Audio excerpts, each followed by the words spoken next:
Good afternoon, good afternoon, good afternoon, everyone. Welcome to another episode of Spilling Tea. I'm your host, Tiffany Daniels. We are going back to that horrible world known as the JRC, but before we do the usual disclaimers, this is Friday that I randomly took off because Way Day is coming and please kill me.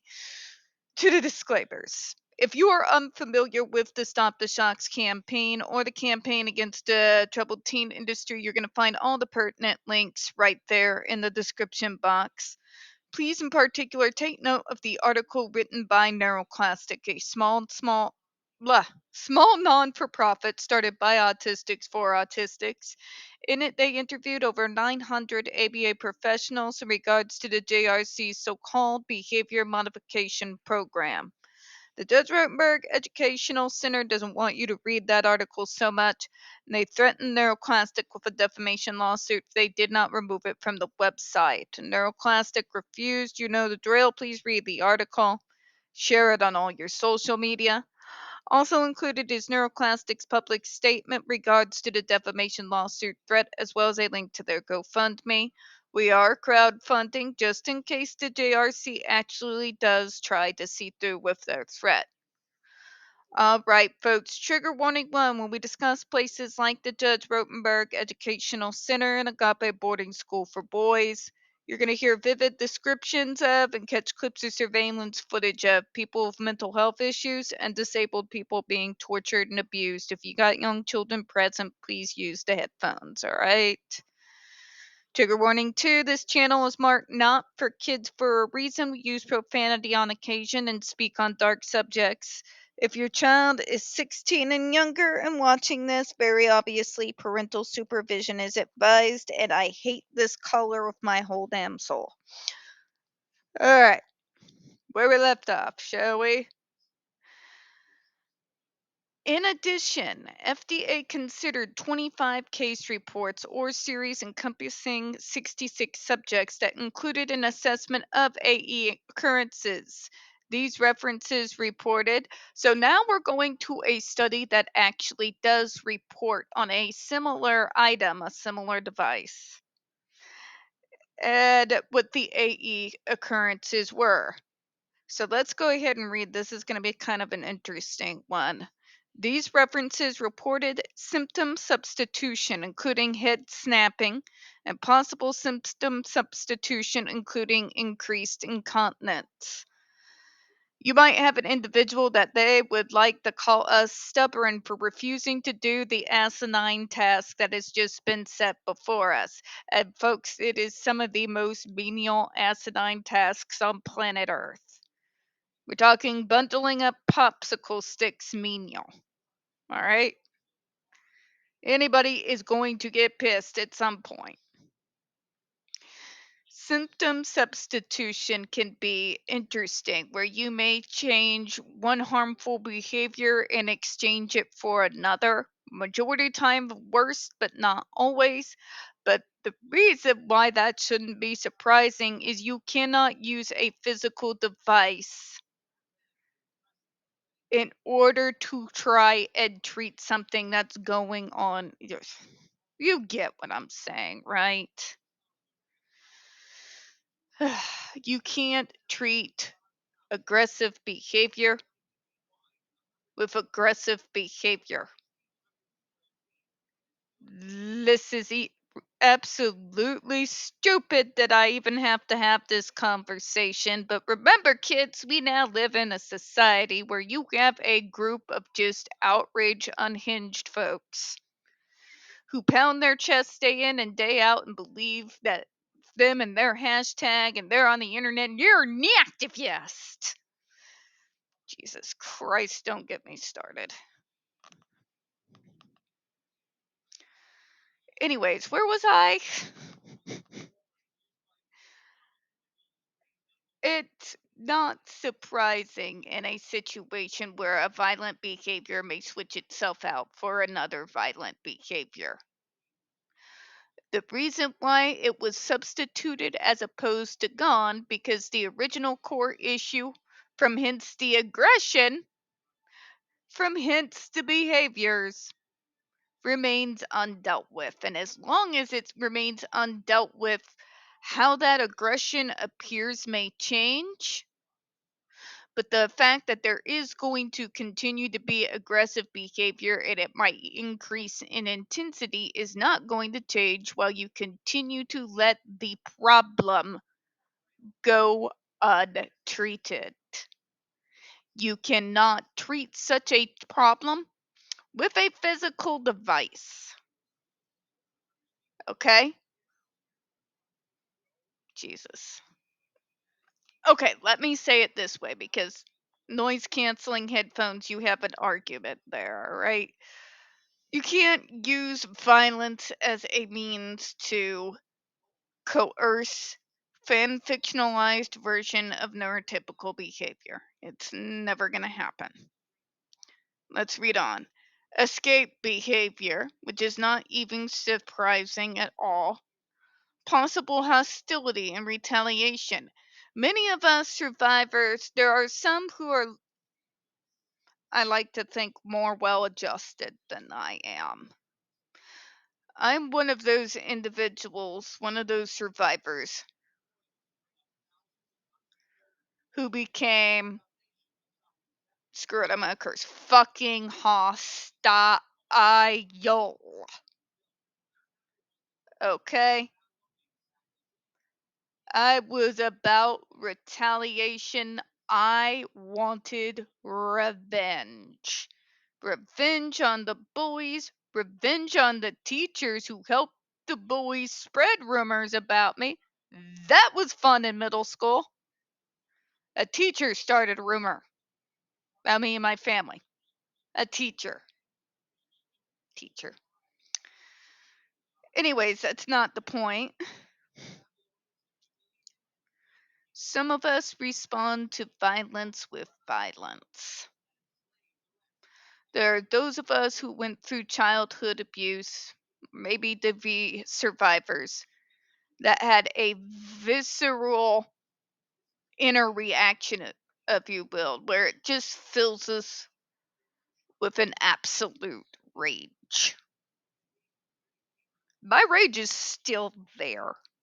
Hasn't gone away, nor has it lessened in its intensity. The difference is that nowadays I am able, level headed enough with proper treatment to be able to channel that anger properly. Like towards places like this, for example. Funny how that works, right?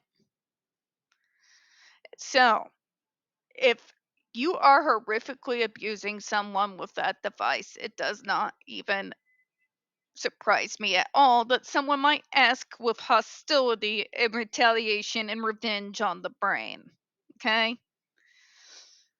Anticipatory fear and avoidance upon observing the experimenter's initial movements to deliver a shock, immediately developing fear of the device itself and fear phobic response of buzzing sounds, which is a big part of PTSD, folks. You ever seen buddies be through it? They hear a sudden loud noise and jump as though they're getting ready to jump out of their skin. That's PTSD, kids. I can't handle the sudden sounds. I jump right out of my damn skin. And hope against hope it doesn't go into a flashback. Those are fun. Aggression, including accounts of surrogate retaliation, self aggression, lesser aggressive action, aggression fantasies, threats, and warnings. For example, I'll use my childhood again. The prank I did with the forcing my stepbrother to eat the cat food sandwich when what I wanted to do was throw his entire bottle of Ritalin on the sandwich. We'll be honest here. This is an honest space, and I seriously contemplated doing that. That's when I talk about unreasonable rage. And I'm not I wanted him dead. I wanted bloody revenge. And it took a long time to get over that. And it took a long time to be able to channel that anger and rage properly. You know? So, sudden sounds, you'll jump right out of your skin. Buzzing sounds, anything in regards to if you're in a clinical study like this and not inside a home situation like what I was explaining. It's kind of like a Vietnam vet watching a war film, the bomb goes off. Same thing. The aggression, threats, and warnings, I brought that up because, yeah, I did threaten the stepbrother who did all those things to me back.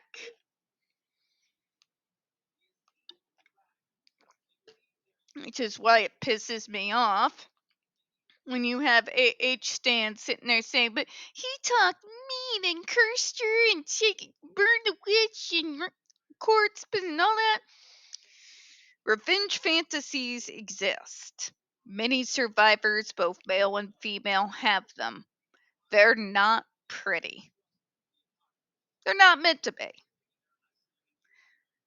It's not the best part of having PTSD. It's not the part that's fun, nor do I excuse any of us when we make those vocal in a way that person we're speaking of can get a hold of it. Sure, no, that's some bullshit. It's not a good thing. Understanding, though, that revenge fantasies are a thing for survivors. Okay? I fought him back.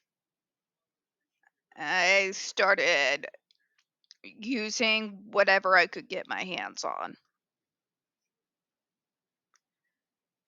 It didn't do me a whole load of good.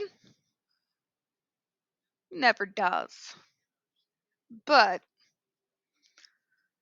I fought back. I struck out. And I didn't just do that. I remember one time threatening him.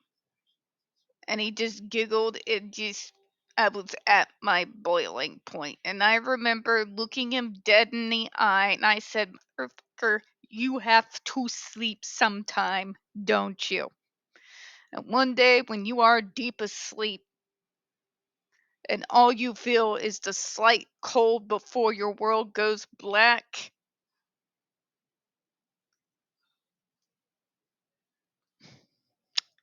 you see what I mean? Does that sound fun to anyone? Does that sound like something that should be said to anyone? But it was a revenge fantasy. Many survivors feel rage. The difference is we don't act out these things. The reason why I mention it here is they call it collateral behavior. Which to me is just kind of stupid. Let's continue to read, shall we? The development episodic bursts of SIB and aggression towards others. Again, we've already gone over that. Crying, increases of crying, cries of pain, and whimpering, which surprises no one considering it was literally a device designed to hurt people. Shivering, statements that shocks were painful and grimacing. Panic, extreme anxiety consisting of screaming, crying, attack, and escape attempts. Jesus, I know that feeling. Freezing, generalized behavior suppression, including observation of pseudoatonic sit down. Initial increase in mutilative behavior and emotionality. This is actually very common in regards to those of us who have suffered abuse. Decrease in happiness or contentment and increased dependency. Slight local tremor in the thigh due to the shock. Arc burns to the skin. Lesion or bruise on the skin that resolved in 1 week and slightly reddened areas. Flinching, perspiration, and demonstrating other undesirable behaviors, including smearing feces, spitting, stamping feet, swearing, and using racial epithets, making obscene gestures, rolling eyes, and imitating others. Gee, it's almost like if you abuse someone, there's going to be some physical and psychological ramifications. Who knew? Right? I do love the fact that here the FDA really brought out the receipts, didn't they? So actually, we have evidence of all that crap that you're denying right here, and we're going to just put them up in beautiful bullet point after bullet point. It's a glorious thing when you have to pull out and deal with nothing but absolute bullshit day in and day out. And then you have to deal with JRC stupidity and JRC Kool Aid drinkers when you're not working on the phone and having to deal with Karens. And then finally, you're able to sit down and you can see it just straight down the line like that. My God, it warms the cockles of my cold, dead heart. All right.